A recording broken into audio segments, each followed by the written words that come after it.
Good morning, everyone, and welcome to the Sirius Report.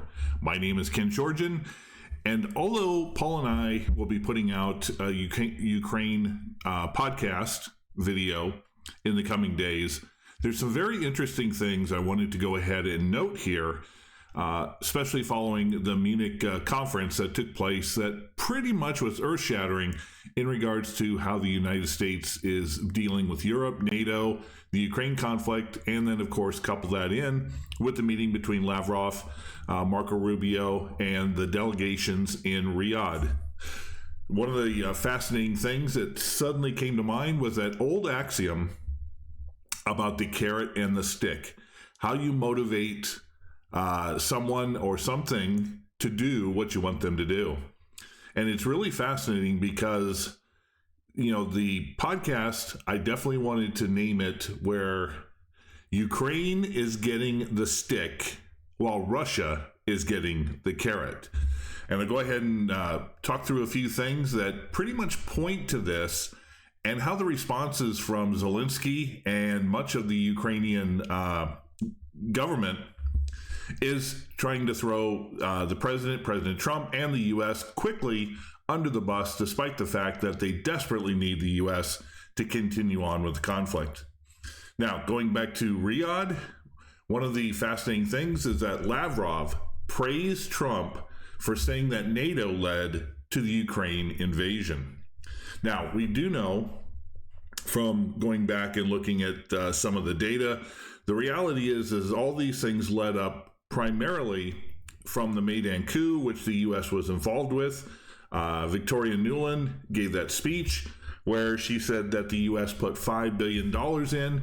We also had, during the time of the Maidan coup, Victoria Nuland was amongst the crowd overthrowing the duly elected president, Poroshenko, giving them cookies. And we have, of course, McCain and Lindsey Graham spending time with the Svoboda leadership political party to go ahead and instigate the introduction of the new government. But that's not where this all began. A lot of this began initially with NATO moving further and further east onto virtually the borders of Russia. Then, of course, Ukraine, after the Maidan coup, was starting to make overtures to want to bring about the inclusion of themselves into NATO in both the EU. Russia had no problem with Ukraine joining the European Union, but NATO was the final nail in the coffin. And so Lavrov correctly pointed out that Trump led to the root cause of all of this in regards to NATO moving toward more and more towards Russian borders. Now, with that being said as well, we have to take a look at former Russian President Dmitry Medvedev, who's in charge of the security services.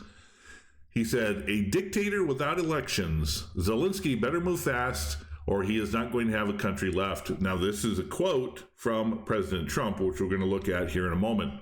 "If you told me just 3 months ago that these were the words of the U.S. president, I would have laughed out loud.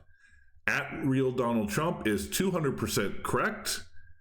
Zelensky, the bankrupt clown." Now, this, of course, is we're starting to see where the importance of the carrot. The other thing that taken place is that Marco Rubio did an interview where he said that if Russia creates the ceasefire and helps bring the conflict to an end, we definitely have to remove sanctions.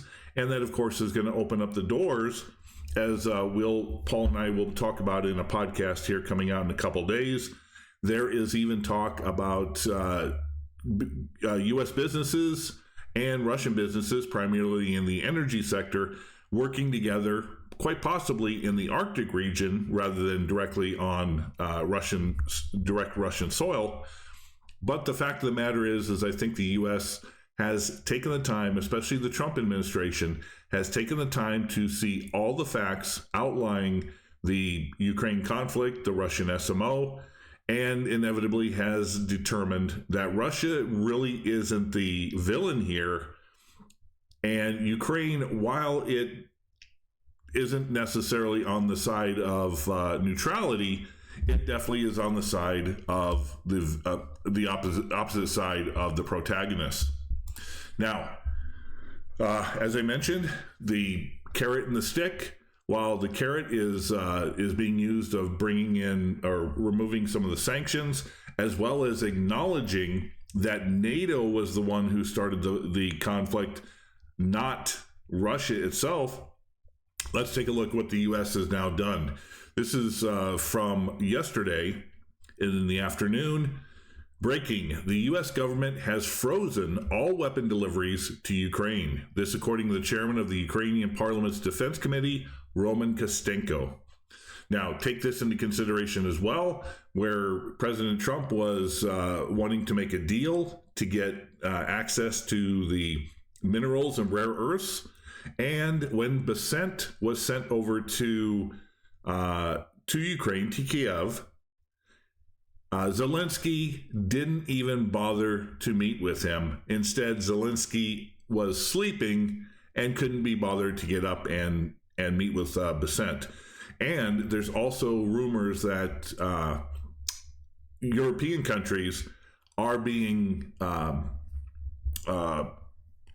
courted to go ahead and have access to some of these minerals, especially when you take a look at some of the NGOs that are involved. So Ukraine now is very quickly stabbing the United States in the back. Of course, that's the last thing you want to do with Trump in his vindictiveness.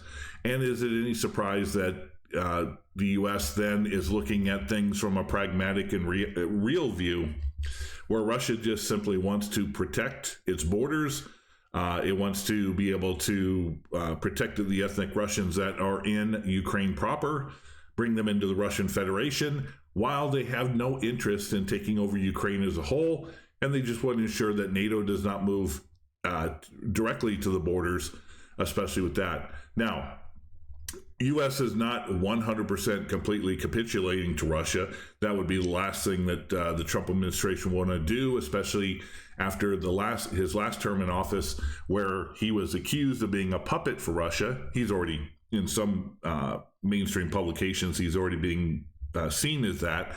But the fact of the matter is he's got nothing left to worry about. He doesn't have to run for another term, so he can dedicate his full time to getting the conflict ended, seeing about improving the economy, improving trade, and trying to mend fences around the world, rather than have to deal with so many different fires going up, the cartels in Mexico, the Ukraine conflict, Taiwan and China, et cetera, et cetera. So there's a lot of things that are on President Trump's plate, and the last thing he wants to do is a conflict in Ukraine, supporting that, spending taxpayer money, and driving resources where pretty much the war is over. Anybody with half a brain knows this. And the best thing that Ukraine can do is to try to come to a ceasefire or a conclusion, a treaty that's going to protect what they have remaining, while sustaining, a government that is going to end up being neutral. Maybe perhaps will join the EU, but certainly won't be a part of NATO. Anyway, the importance is that the United States appears to be using the carrot and stick with Ukraine and Russia, respectively. And it's going to be fascinating how quickly, not only does the conflict end if the U.S. cuts off the spigot, because Europe certainly doesn't have the resources or the cojones to send troops over and to protect Ukraine in that capacity.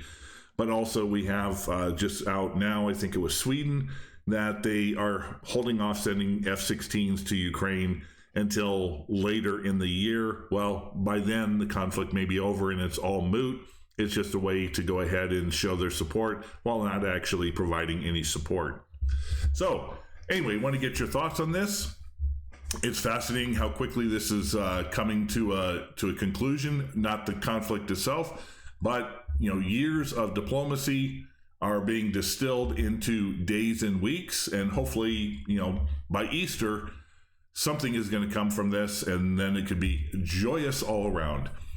I want to thank everybody, as always, here at the Sirius Report community for all of your support. Don't forget to like, share, subscribe, comment, send this out to anybody you think it might be important to. And until the next time we get together, have a great day.